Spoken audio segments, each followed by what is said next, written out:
Channel पर मैं जगदीश याग आपका एक बार पुनः हार्दिक स्वागत करता हूं और रीट अभ्यर्थियों के उज्जवल भविष्य की मंगल कामना करता हूं। आज पद सफलता यूट्यूब की चैनल से जो ऑनलाइन टेस्ट सीरीज चल रही है उसके तहत सामाजिक अध्ययन में प्रकरण भक्ति और सूफी आंदोलन को लेकर के आपके समक्ष उपस्थित हुआ हूँ।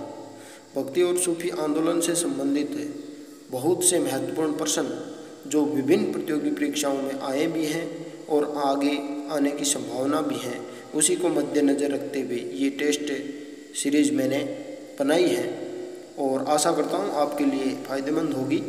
प्रश्न नंबर 1, भक्ति आंदोलन का प्रादुर्भाव हुआ। विकल्प ए उत्तर भारत, बी दक्षिण भारत, सी महाराष्ट्र और डी उपयुक्त में से कोई नहीं। इसका सही उत्तर होगा बी दक्षिण भारत। प्रश्न नंबर 2, भक्ति आंदोलन को उत्तर भारत में प्रचारित करने वाले संत हैं। ए रामानुजाचार्य, बी शंकराचार्य, सी रामानंद और डी नामदेव। इसका सही जवाब होगा सी रामानंद। रामानंद ने उत्तर भारत में भक्ति को प्रचारित किया। प्रश्न नंबर 3, महाराष्ट्र में भक्ति संप्रदाय किस संत की शिक्षाओं द्वारा फैला था।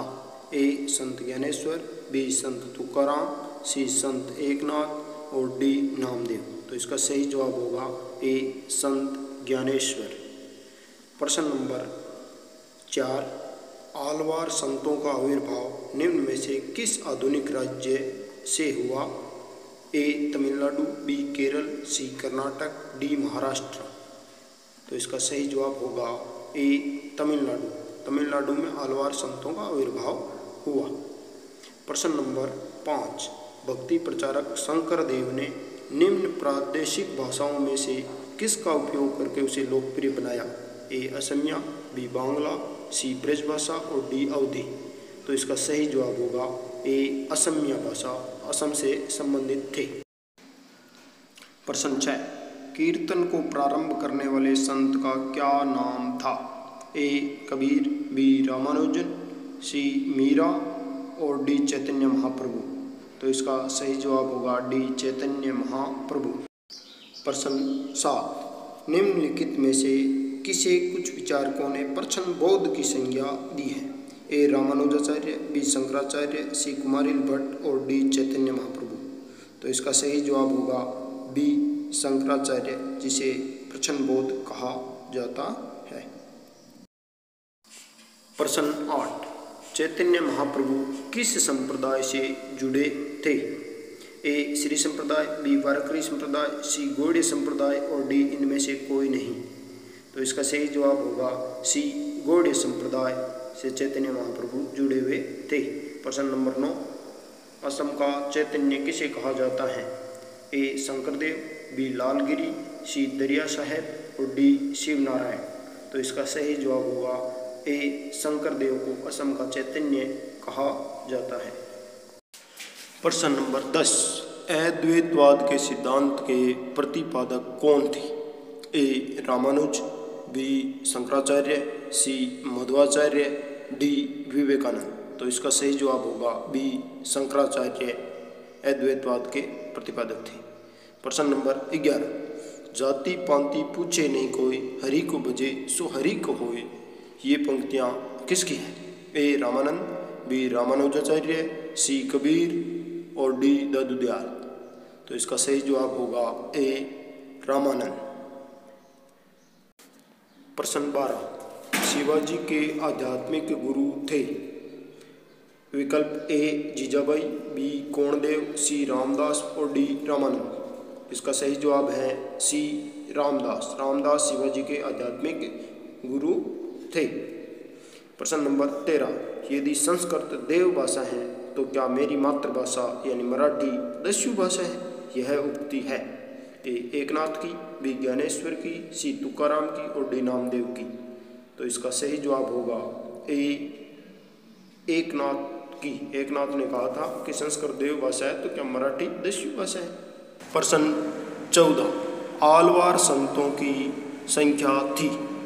ए 9, बी 12, सी 64 और डी 8। तो इसका सही जवाब है बी 12, आलवार भक्त 12 थे। प्रश्न नंबर 15, वारकरी संप्रदाय की स्थापना की। ए ज्ञानदेव, बी नामदेव, सी एकनाथ और डी तुकाराम। तो इसका सही जवाब होगा बी नामदेव। नामदेव ने वारकरी या वरकरी संप्रदाय की स्थापना की। प्रश्न नंबर 16, आदि शंकराचार्य द्वारा स्थापित मठ या पीठ सुमेलित नहीं है। ए ज्योतिष पीठ केदारनाथ में, बी गोवर्धन पीठ पुरी उड़ीसा में, सी शारदा पीठ द्वारिका गुजरात में और डी श्रृंगेरी पीठ मैसूर कर्नाटक में। तो इसका सही जवाब होगा ए ज्योतिष पीठ केदारनाथ नहीं बद्रीनाथ में है, वो उत्तराखंड में ही है। प्रश्न नंबर 17, निम्न में से सुमेलित नहीं है। सीरी संप्रदाय रामानुजाचार्य, ब्रह्म संप्रदाय मध्वाचार्य, रुद्र संप्रदाय चैतन्य महाप्रभु और डी सनकादिक संप्रदाय निम्बार्काचार्य। तो इसका सही जवाब होगा रुद्र संप्रदाय चैतन्य प्रभु, क्योंकि इसकी स्थापना जो है विष्णु स्वामी ने की थी।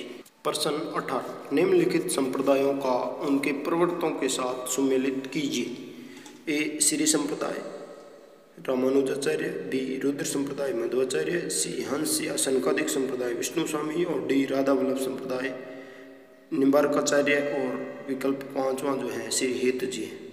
इनमें से मिलान करना है आपको कि श्री संप्रदाय किसका है, रुद्र संप्रदाय किसका है, हंस संप्रदाय किसका है। जो कूट नीचे दिए हुए हैं उनमें से एक सही है, उसका आपको मिलान करना है। तो इसका सही जवाब होगा बी श्री संप्रदाय रामानुजाचार्य, रुद्र संप्रदाय विष्णु स्वामी, हंस संप्रदाय निम्बार्काचार्य और राधा वल्लभ संप्रदाय जो है श्री हित जी का है। इस प्रकार से विकल्प भी सही होगा। प्रश्न नंबर 19, सखी संप्रदाय के संस्थापक हैं। ए हितरिवंश, बी वल्लभाचार्य, सी स्वामी हरिदास और डी मध्वाचार्य। तो इसका सही जवाब होगा सी स्वामी हरिदास। प्रश्न नंबर 20, तत्सुखी शाखा का प्रवर्तक कौन है। ए राधाचरण दास, बी जीवाराम, सी भगवान दास और डी अग्रदास। तो इसका सही जवाब होगा बी जीवाराम। जीवाराम ने तत्सुखी शाखा का प्रवर्तन किया। प्रश्न नंबर 21, सूफी परंपरा में पीर से क्या आशय है। ए सर्वोच्च ईश्वर, बी सूफियों का गुरु, सी सभी सूफी संतों में सर्वश्रेष्ठ और डी सूफियों की आस्थाओं के लिए लड़ने वाला परंपरावादी शिक्षक। तो इसका सही जवाब होगा बी सूफियों का गुरु पीर कहलाता। प्रश्न नंबर 22, सूफी आदेशों को किस नाम से जाना गया। ए चिश्ती, बी औलिया, सी सिलसिला और डी शुक्रवर्दी। तो इसका सही जवाब होगा सी सिलसिला। सूफी आदेशों को सिलसिला कहा गया। प्रश्न 23, एक सूफी संत ने कहा था दिल्ली अभी दूर है, वे कौन से संत थे। ए सलीम चिश्ती, बी कादरी, सी मोइनुद्दीन चिश्ती, डी निजामुद्दीन औलिया। तो इसका सही जवाब होगा डी निजामुद्दीन औलिया। प्रश्न नंबर 24, शेख सलीम चिश्ती की दरगाह कहाँ स्थित है। ए आगरा, बी फतेहपुर सिकरी, सी दिल्ली और डी अजमेर। तो इसका सही जवाब होगा बी फतेहपुर सीकरी में शेख सलीम चिश्ती की दरगाह है। प्रश्न नंबर 25, भागवत गीता एवं योग वशिष्ठ का फारसी में अनुवाद किसने किया। ए मोइनुद्दीन चिश्ती, बी सलीम, सी निजामुद्दीन औलिया और डी दारा सिको। तो इसका सही जवाब होगा डी दारा सिको ने भागवत गीता और योग वशिष्ठ का फारसी में अनुवाद किया था। धन्यवाद साथियों। पथ सफलता यूट्यूब चैनल आपके उज्जवल भविष्य की कामना करता है। आशा करता है कि आने वाली परीक्षा आपके लिए खुशियां लेकर के आए।